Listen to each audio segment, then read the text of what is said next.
সম্মানিত ভিউয়ার্স, আজকে আমি বর্তমানে আছি গুয়াহাটি নেহেরু পার্ক। বর্তমানে আমি আছি ওখানে, আর আমার সামনে আপনারা দেখতে পাচ্ছেন, আমার সামনে যার মূর্তি রয়েছে তিনি হলেন ভারতের প্রথম প্রধানমন্ত্রী পণ্ডিত জওহরলাল নেহেরু। মূলত শিশুদের খুব ভালোবাসতেন। শিশুদের প্রতি তার অগাধ স্নেহ এবং বিশেষ যত্নের কারণে শিশুরা তাকে আদর করে চাচা নেহেরু বলে ডাকত। তাই এই শিশু প্রিয়ার স্মরণে তার জন্ম তারিখ 14ই নভেম্বর ভারতে শিশু দিবস বা বাল দিবস হিসাবে উদযাপিত হয়। শিশুদের পাশাপাশি তিনি বই, প্রকৃতির গোলাপকে ভালোবাসতেন। তাই তার স্মৃতিতে এই পার্কটা তারই নামকরণ দেওয়া হয়েছে।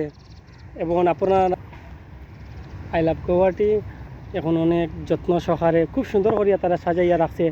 দূর দূরান্ত থেকে অনেক মানুষ, বাইরে থেকে আসে, অনেক মানুষ আছে, বুঝছেন, অনেক মানুষ বাইরে থেকে আর যার দেখাশোনা করে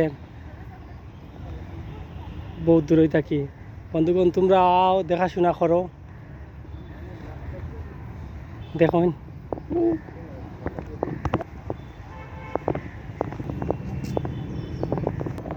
এটা খুব সুন্দর, সবসময় সাফ সুতরা করিয়া সবসময় রাখুন। পরিবেশ খুব ভালো। এটা ফ্রি টাইমে আইতায় সময় লইয়া আইয়া নিরিবিলি বসিয়া যাইতায়, ব্রেনটাও ফ্রেশ থাকলো, মনটাও ভালো থাকলো।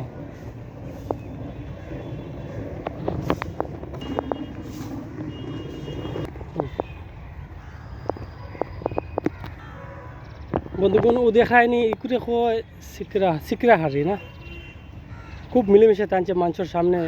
আর ওর উড়াল উড়াল দেন না। খাওয়া আমরা এদিকে এখন খাওয়া দেখা যায় না, প্রায় বিলুপ্তির পথে, বুঝছেন নি। আর ওজন পাখি দেখায়নি। আমরা দেশ গ্রাম অঞ্চলও অতটুকু জায়গাত পাখি খাড়া রয় না, প্রাণের বয়ে যায় গিয়া, কিন্তু তারা তো প্রাণের বয়ে দৌড়ান না, খান্দা তো তাকে তো খাওয়ায় তার খানিলর।